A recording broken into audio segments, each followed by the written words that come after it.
रोहतक परिवेदना समिति की मासिक बैठक में डिप्टी सीएम दुष्यंत चौटाला ने किया निपटारा, जिसमें 21 शिकायतें आई, जिनका 14 का निपटारा हुआ व 4 की कमेटी बनाई गई है और 1 को मर्ज किया है हमारे साथ है जी।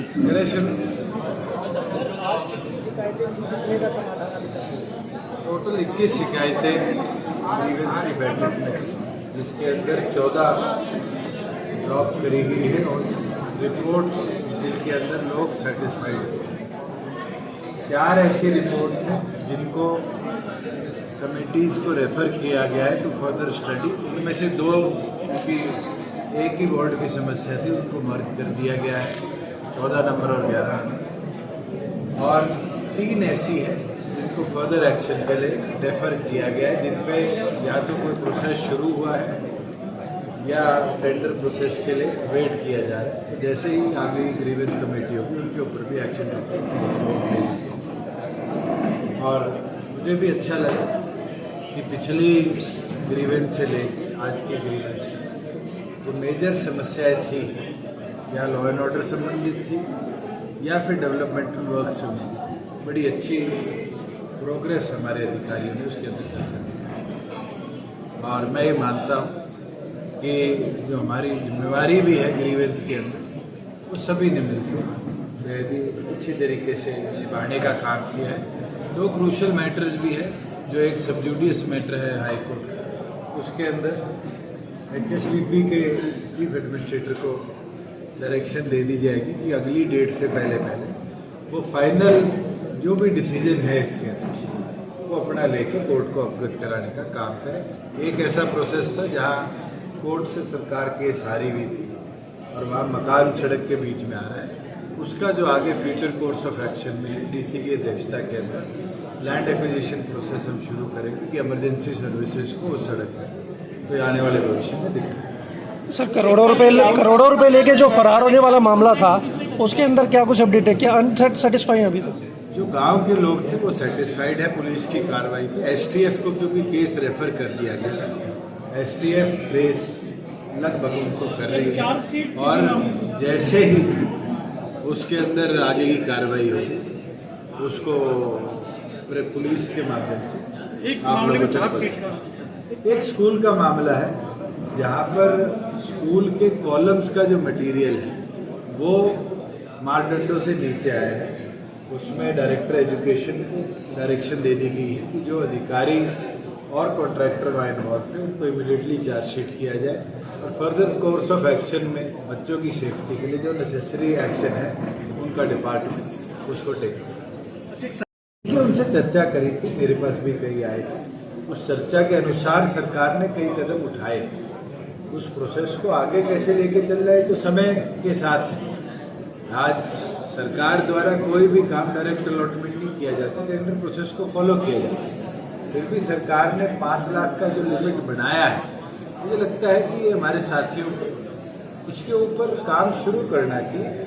अगर कोई दिक्कत आती है तो सरकार ने 2 से 5 की, अगर कोई और जरूरत पड़ेगी तो और उनसे डिस्कशन करके आगे करेंगे। और मैं ये मानता हूँ कि 5 लाख रुपए करना गांव की मुख्य समस्याओं का निपटारा सरपंच लेवल पे इससे हो जाएगा। डिप्टी साहब, जिस तरह से राहुल गांधी का मामला आया है, सदस्यता उसकी समाप्त की गई है संसद से, पूरा विपक्ष लामबंद है और उसका कहना है कि साजिश के तहत ही किया गया है। अगर मैं यही चीज़ आपसे पूछूं तो मेरे पिताजी और दादाजी को 10 साल की सजा कोर्ट ने दी, तो क्या वो साजिश थी?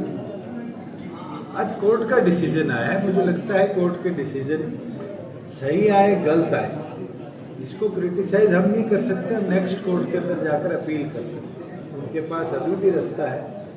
अभी तो जुडिशियल मजिस्ट्रेट ने फैसला किया है, उसके बाद सब सेशन जज का फैसला है, हाई कोर्ट है, सुप्रीम कोर्ट है। मैं मानता हूँ कि जुडिशरी को इस तरीके से क्रिटिसाइज आज ये कर रहे हैं, ये अपने आप में जो इनके कार्य रहे हैं इतिहास में, ये अब इनको भी वही कार्य भुगतने पड़ रहे हैं। जुडिशरी ने 30 दिन का टाइम दिया था, लेकिन पार्लियामेंट ने जिस तरह से एक्शन लिया है, हरियाणा का केस है प्रदीप चौधरी जी, उनको 2 साल की सजा हुई थी। हरियाणा विधानसभा ने सेकेंड डे उनकी सदस्यता रद्द करी थी। माननीय हाईकोर्ट हिमाचल प्रदेश ने उनको स्टे भी दिया, उनकी सदस्यता भी वापस आई। तो या तो कांग्रेस बहुत घबरा गई है या कांग्रेस को ये एहसास हो गया है कि अब जो कांग्रेस के अंत की हम बात करते थे वो पास में। तो विपक्ष का कहना है इंस्टीट्यूशन के जरिए सारे विपक्ष खत्म करना चाहती है बीजेपी।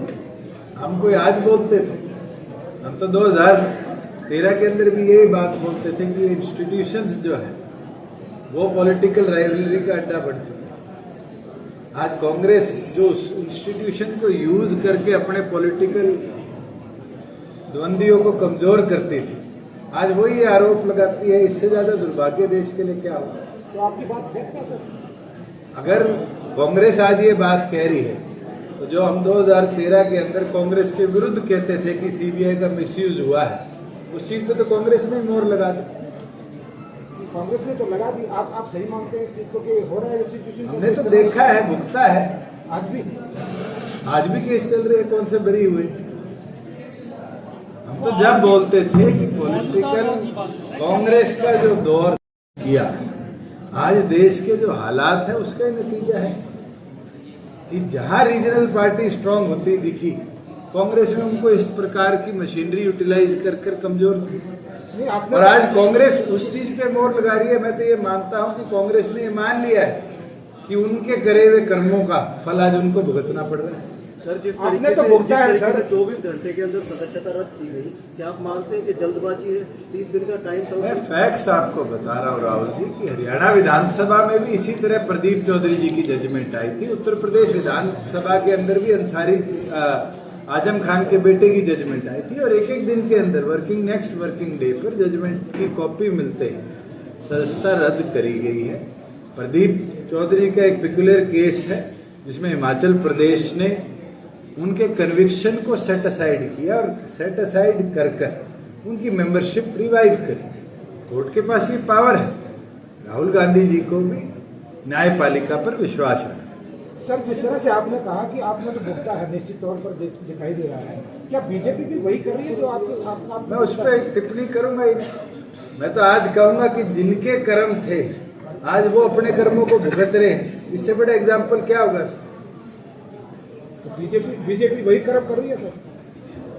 मैं तो ये बोलूंगा कि कांग्रेस ने जो रीजनल पार्टीज के साथ किया, आज कांग्रेस को वही भुगतना पड़ा। और बीजेपी सर 24 अच्छा, प्रेमलता ने कहा है कि उचाना में जो दुष्यंत चौटाला जो वादे करके आए थे उनमें से 3 वादे किए थे, एक भी वादा पूरा नहीं हुआ। उचाना मेरे को तीनों गिनवाओ, मैं जवाब दे देता। बाईपास का खास तौर पर NHAI को ऑलरेडी प्रपोजल भेज दिया गया है। साउथ बाईपास की 80% जमीन एक्वायर हो चुकी है, 20 पेंडिंग है। जैसे उनकी रजिस्ट्री होगी इंटरनल बाईपास भी बनेगा और शहर का बाईपास भी बनेगा। NHAI ने ऑलरेडी अप्रूवल दे दिया, गवर्नमेंट ऑफ इंडिया की अप्रूवल आ गई, DPR बन रही है।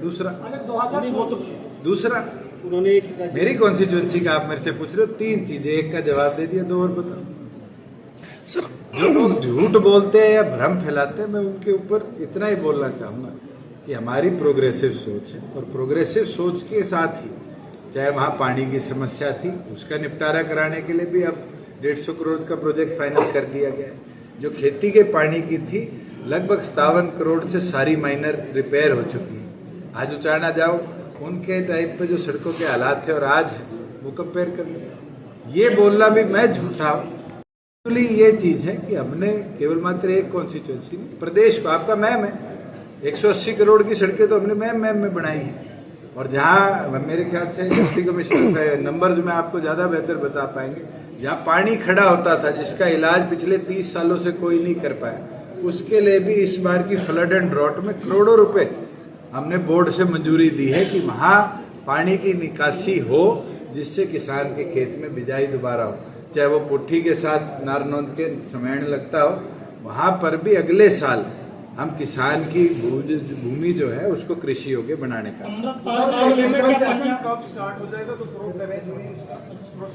ऑलरेडी डिप्टी कमिश्नर के पास परसों चिट्ठी आ चुकी है, विधानसभा की सेशन की ब्रीफिंग के बाद ऑलरेडी शुरू हो चुका है, क्योंकि कल ओलावृष्टि और हुई है, बारिश और हुई है।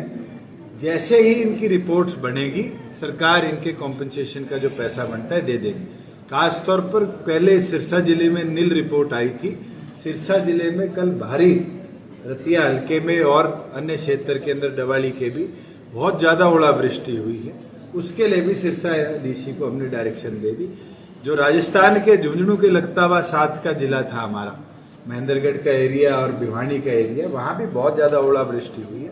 उनके लिए भी डिप्टी कमिश्नर को दोबारा हिदायत दे दी गई है कि इस ओलावृष्टि और बारिश को भी अपनी रिपोर्ट में शामिल करके सर, जिस तरह से पंजाब में खालिस्तान एक बार फिर पनप रहा है, क्या आप मानते हैं पंजाब सरकार और गृह मैं ये मंत्रालय का बोल फेलियर है? सकता हूँ कि कुछ लोगों की सोच हो सकती है देश की व्यवस्था को बिगाड़ना। आम पंजाब के नागरिक के, हरियाणा के नागरिक की यही सोच है कि हिंदुस्तान इसी तरह खुशहाल रहे, आगे बढ़े, और मुझे लगता है हमने मिलकर इस प्रोसेस को आगे लेकर जाना है। पॉजिटिव सोच। क्या गृह मंत्रालय का फेलियर है सर? मैं ये मानता हूँ कि दोनों एजेंसीज ने जो अब कार्रवाई करी अच्छी है, टाइमली है, क्योंकि ये व्यवस्था और बिगड़ती उससे पहले कार्रवाई करें। सर लास्ट क्वेश्चन है 2024 के चुनाव को लेकर। उनकी धनखड़ ये कह रहे हैं कि हम 10 सीटों की तैयारी कर रहे हैं। आप क्या मानते हैं लोकसभा चुनाव हम भी 10 की तैयारी करें। गठबंधन के अंदर तो जो सीटें जिसको मिलेगी वो तो बाद में उनकी सेटलमेंट हो।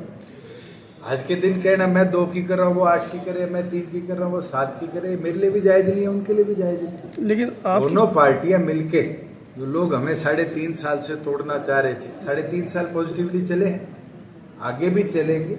जहां बात तैयारी की है, तैयारी तो पॉलिटिकल पार्टी को 90 विधानसभा और 10 लोकसभा, 84 आपकी म्यूनसिपल लिमिट्स और 6200 जिला पंचायतों में हमेशा रखनी पड़ती है। आपका कैडर तो जब भी साथ मजबूती से रहेगा ना, जब आप हर जगह तैयारी करें। अच्छा, अभय चौटाला ने कहा